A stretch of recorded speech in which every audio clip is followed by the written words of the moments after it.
Hello guys, my name is Tomasz Wiśniewski. I'm a Chief Analyst in Alpari Research and Analysis, and this is Daily Analytical Report. It's the last report this week. This week was not very busy in terms of the macro data in the calendar, but we had a few significant movements, a few interesting trading occasions. Actually, I'm very happy how the trading went this week. We also had nice positions on live trading account.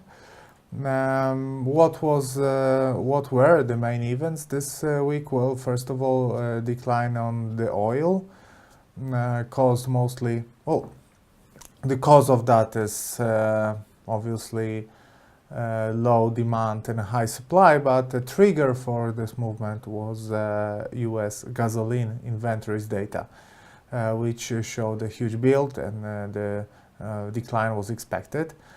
So that was a huge miss with the consensus. We also had a very positive week till Thursday for euro.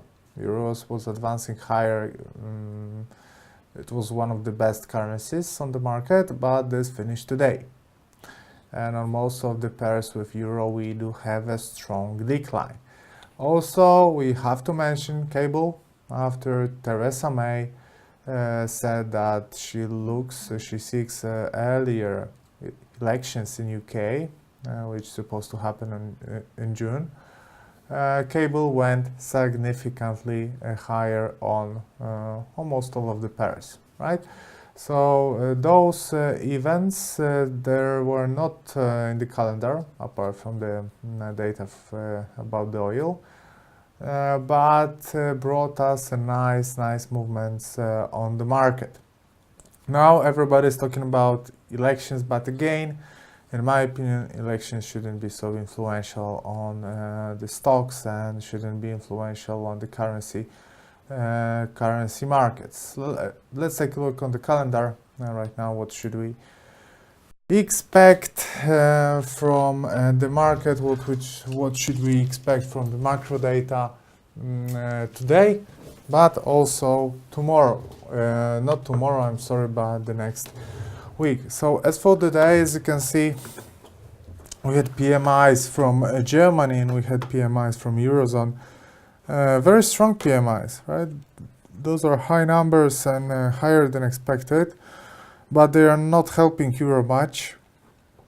Euro is declining. Still to come, important data for Canadian dollar.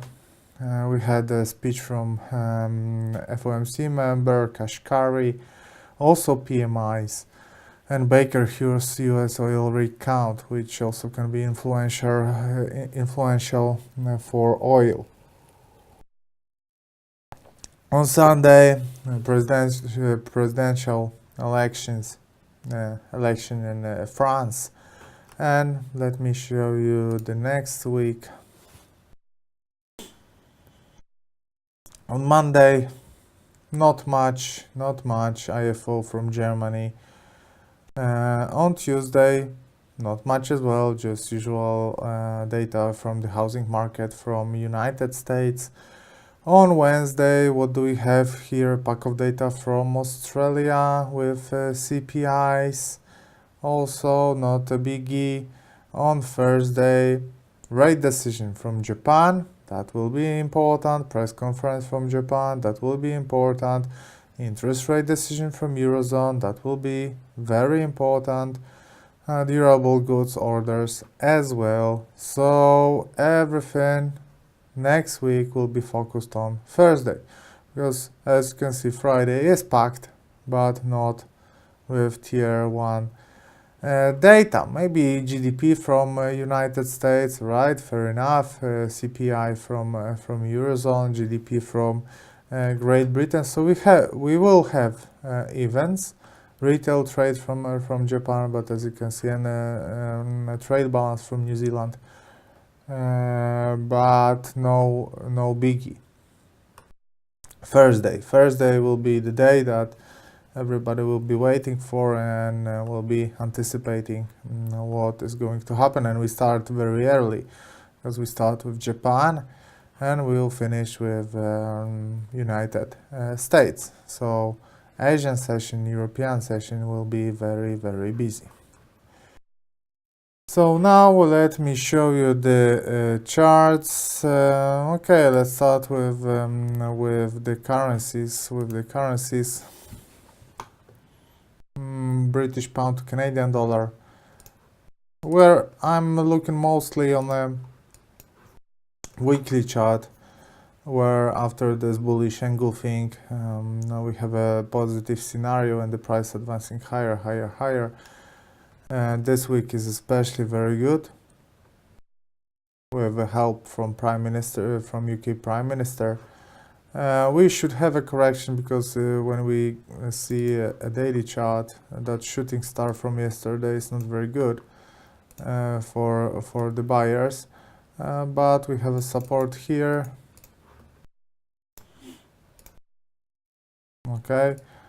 We can get to this support, and after that that would be nice to attack this horizontal resistance here. So far, short-term sentiment looks negative, looks bearish, but the long-term sentiment is positive, and that's what counts on.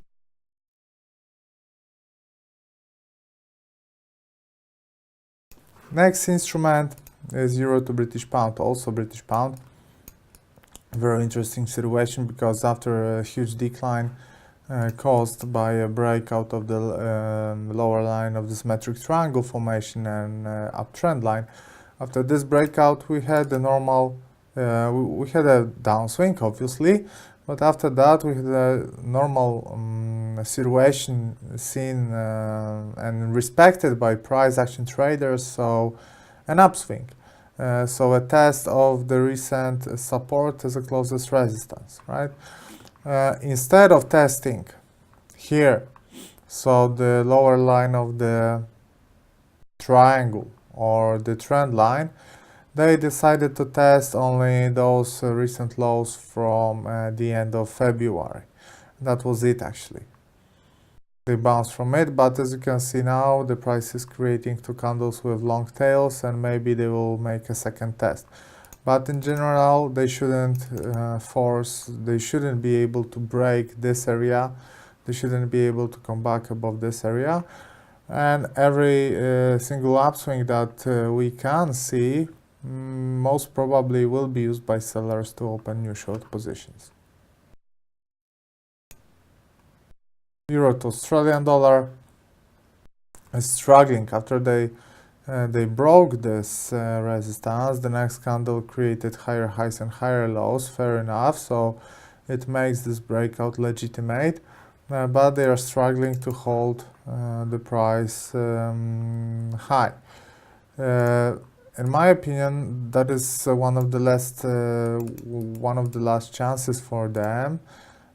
So this is recent highs from here, and also this downtrend line, which can be used for buying. As you can see so far, with the first contact of this on this support, the price is bouncing. The price is creating long tail, so it can be a promising sign for buyers. But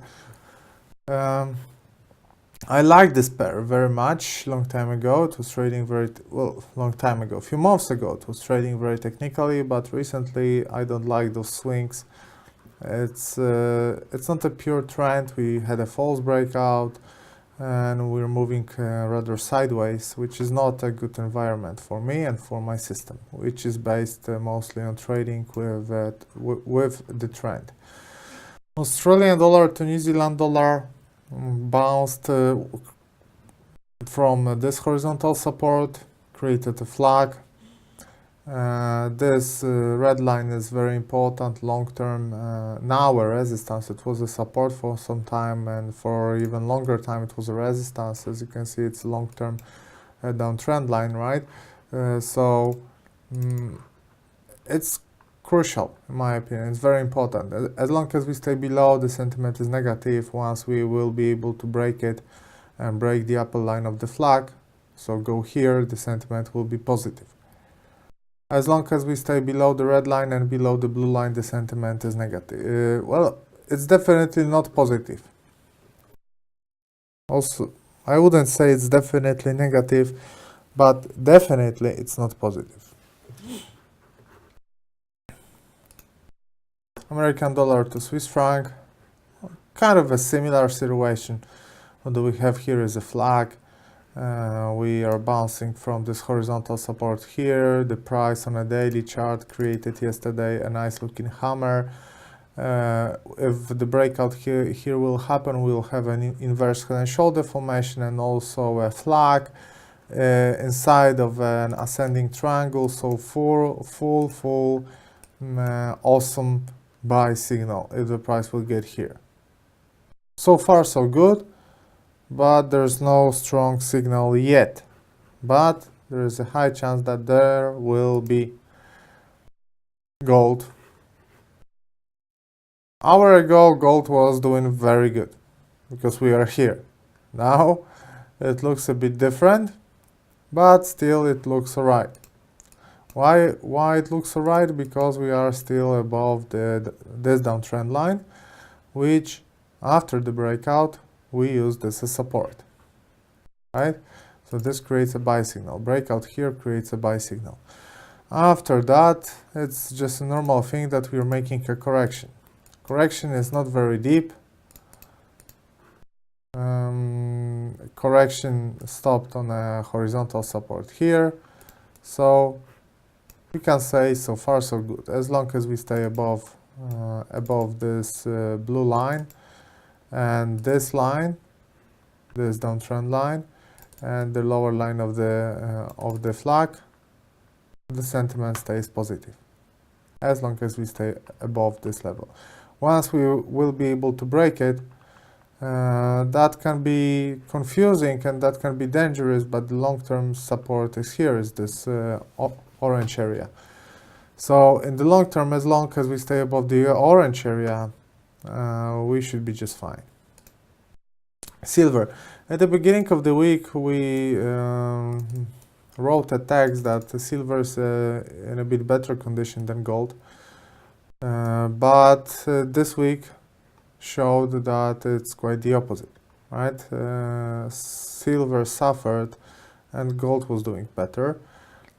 Everything started at the beginning of the week where they couldn't hold this upswing. They created a bearish engulfing formation, and now actually they are breaking the short-term, mid-term trend line, which is possibly very dangerous for the silver. But as long as silver is correlated with gold and we're above this line, we also should be just fine with the silver.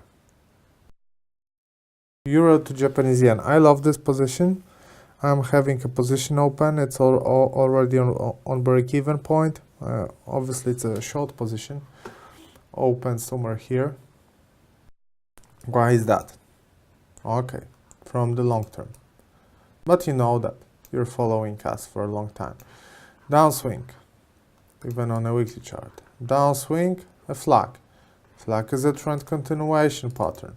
When you trade it, when the flag is broken. So actually, you could open a short position here, but we are late. And when we are late, we don't want to chase the position because we do believe that there are so many occasions on the market that you should not chase the position. If it will come back, fair enough. If not, you just look for something else. And this pair came back. But it wasn't just an ordinary comeback, but they made a very strong upswing and they stopped exactly on the flag, on the lower line of the flag here. Okay, exactly here. They bounced from this lower line of the flag. They created a shooting star on H4 and they went sharply lower and we traded that.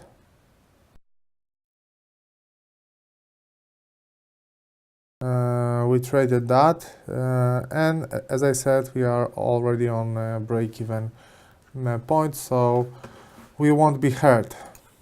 even if the price will retrace. Now we have a small pause on 38.2 Fibonacci, as it usually happens. Now, but the first potential target for this is here on 50% Fibonacci and this horizontal support. So 30 pips lower. Very good setup showing one of the most important principles of the price action trading, that broken supports becomes resistances. That's what happened, pure price action here. Broken support here, this line became a resistance straight away, and another test was here.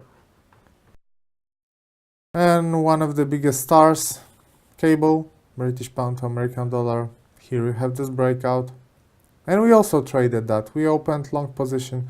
That's why I said at the very beginning of our webinar that it was a good week for us. We significantly increased our live trading account because we had the long position here, because we were, I don't want to say we believed in an upswing, but we had many signals that the upswing should happen. And by the way, we wrote few articles and tweets about that, and I was telling about that on the Trading Sniper daily analytical report, etc., that I'm bullish on cable, because from the fundamental point of view, I think that traders try to discount the hard Brexit option, which should not happen. That cable got battered, and it shouldn't. That British pound should be much stronger than it is now, because they try to discount something which most probably won't happen. Also, technical situation was positive. We had an upswing, then a wedge. We broke the upper line of the wedge. That created an upswing. The pressure on the upper line of the symmetric triangle was rising. This is the symmetric triangle, or maybe on the daily chart. Here was rising, and finally we got a breakout, obviously with the help from Theresa May. And as you can see now, we're having a correction of this movement, but we just got to 38.2 Fibonacci level, which is fair enough. That's a healthy correction, and now we're bouncing. Also, in addition to this, what do we have here is a flag formation. Flag is a trend continuation pattern, obviously. So it all looks positive, especially this hammer. If we will be able to close this hour like that, that will be a positive sign for buyers. And if you are late for this upswing, that will be a nice occasion for those late traders. American dollar to Polish zloty. My local currency, after bouncing from the trend line, they are breaking the upper line of the symmetry of the flag. And that can be possibly a bullish sign. The next resistance is here on 410. American dollar, Australian dollar to American dollar. Unfortunately, what we are having here is a sideways trend, not tradable in my strategy, as long as we stay above this support and below this resistance. We have a neutral sentiment. And it's hard to tell, it's hard to forecast if the price will break the upper line of the lower line. I'm always telling that a trader is not a forecaster. If you're a forecaster, if you have to forecast, you're screwed, because it's hard to forecast. It's much easier to trade, because you trade what you see, you trade what is happening, and forecast, no. As a trader, I don't have to do it, right? As a trader, I can tell, well, I cannot see anything here. I move on to another instrument where I can see something and I can make money. And the forecaster, they tell him, okay, tell me what's going to happen with Australian dollar to American dollar. And he cannot tell you, I don't know. Most probably he doesn't know, but he has to give them something. He has to make an analysis and tell them, all right, in my opinion, the price will go up or down. It doesn't really matter, because it shouldn't be there are chances that it won't be spot on because forecasting does not work, in my opinion.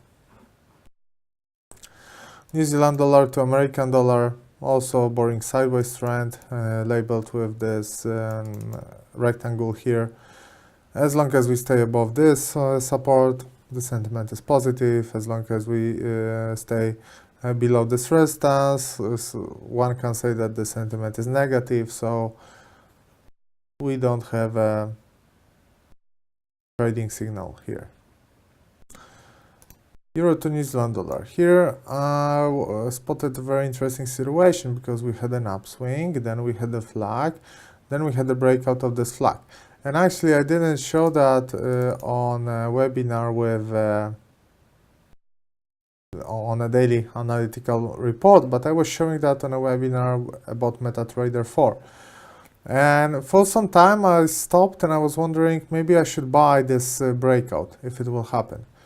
But then I noticed this resistance here, this horizontal resistance, and I thought, no, first they need to break this resistance. As you can see, they tried to break that, but that was a false breakout. That's why you always want to wait for a candlestick to close above.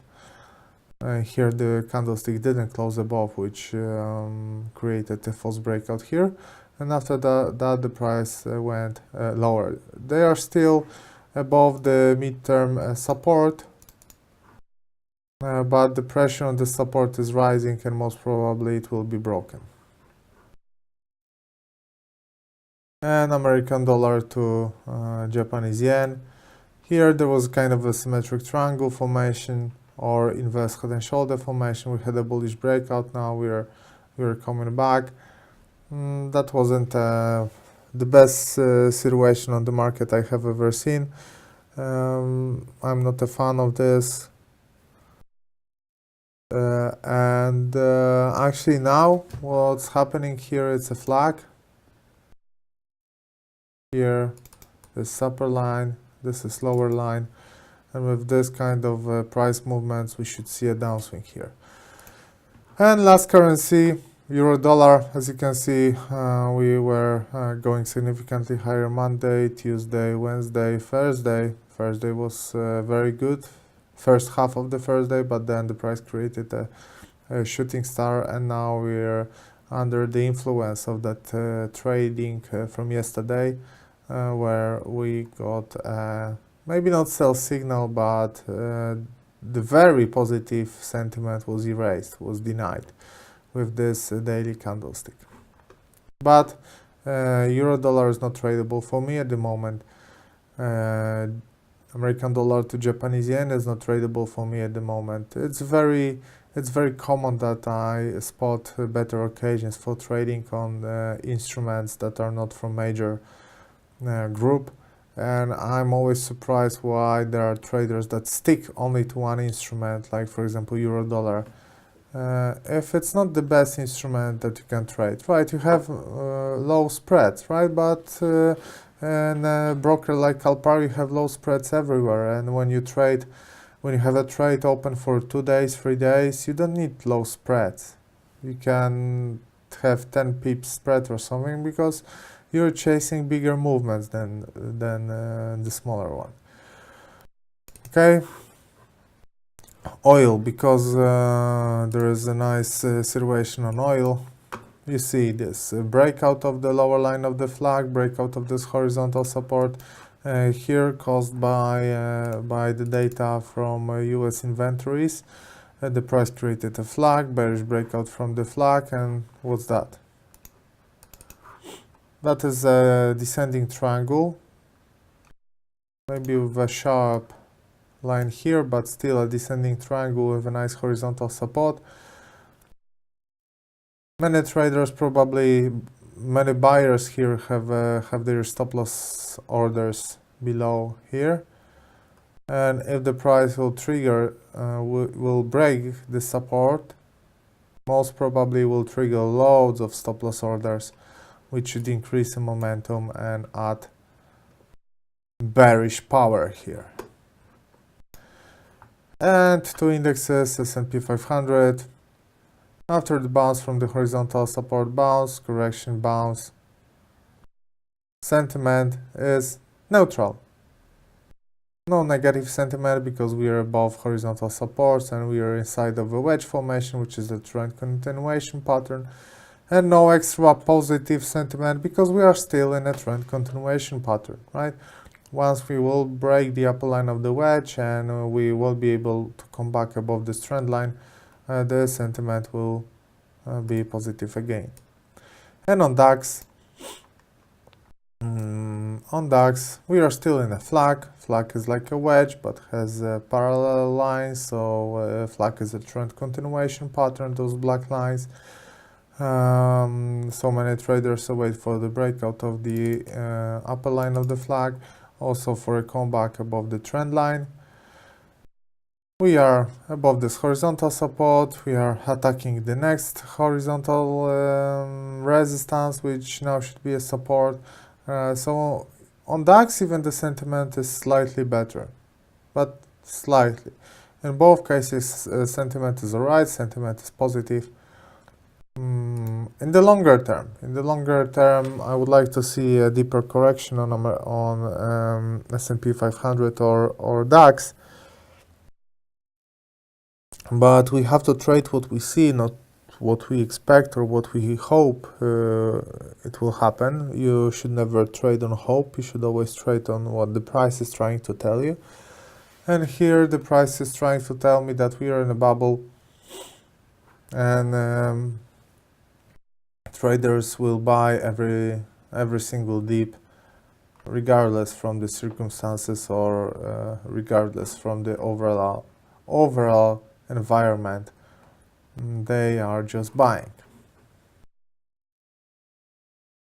Okay, let's come back to currencies where we had the best trading occasions. Euro to Japanese yen with a short position.